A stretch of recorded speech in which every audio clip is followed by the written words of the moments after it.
Hi. Um, I lost a good friend last week. He passed away, and we had a memorial service for him on Thursday evening. And throughout the course of the service, before, after, um, there was a lot of interaction among other friends and his family members.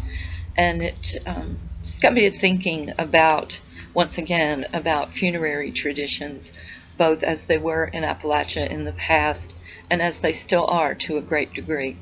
So I thought I'd share this short story this morning, that short story, um, and I hope you enjoy it. It's called Blossoming Bosoms. Amos moved to New York City, and his grandma Compton died of worry.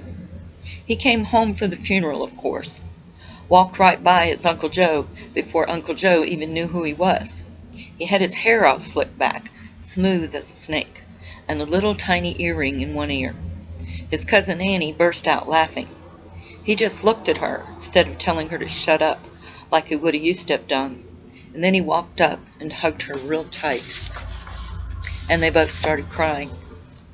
Uncle Joe just stood there, crushing the rim of his hat. We all knew if he let go, he'd probably hit Amos or something. That's what some of us thought. Or start bawling. That's what some others of us thought.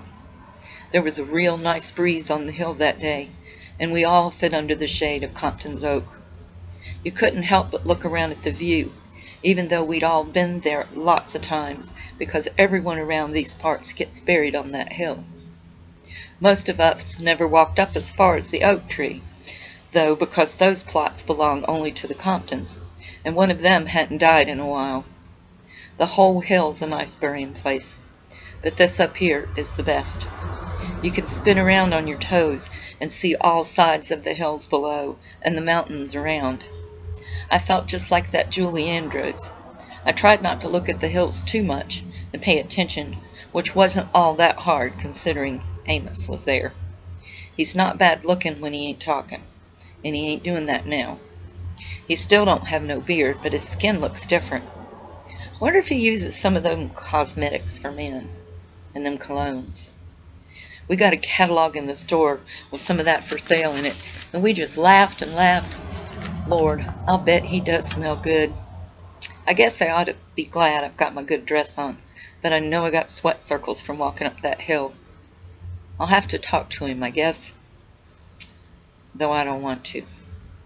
Don't know what right he thinks he has to take off and leave everybody like that. Joe was just getting ready to bring in the straw, I remember, and Annie had her menstruals and couldn't help Grandma put nothing up that week. The refrigerating unit was down at our store, and couldn't nobody fix it like Amos could. We had to get a man from way over Marion. Damn him. He'd always told me that there was no place on earth like these hills, and a body'd be crazy to leave 'em for the rest of the world. He was always talking, talking, talking, like none of the rest of us had any sense at all, and he'd make me most mad always. But then he'd say, "That's what hill living is all about. A handful of people taking care of each other in their own little space, and if everybody done that everywhere, the world would be a better place." And that'd make me love him and want to get him to talking to me all over again. And then I'd get sick of his talking and want him to just go on.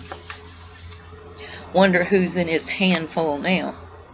Probably a bunch of women who don't know a damn thing about canning or growing or sweating out a flu.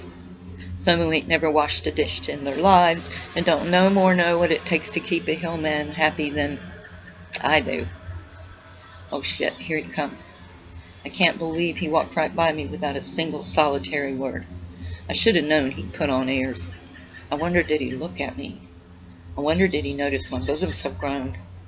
Maybe he don't even know it's me. I guess I ought to offer my condolences. Lordy, the man smells good.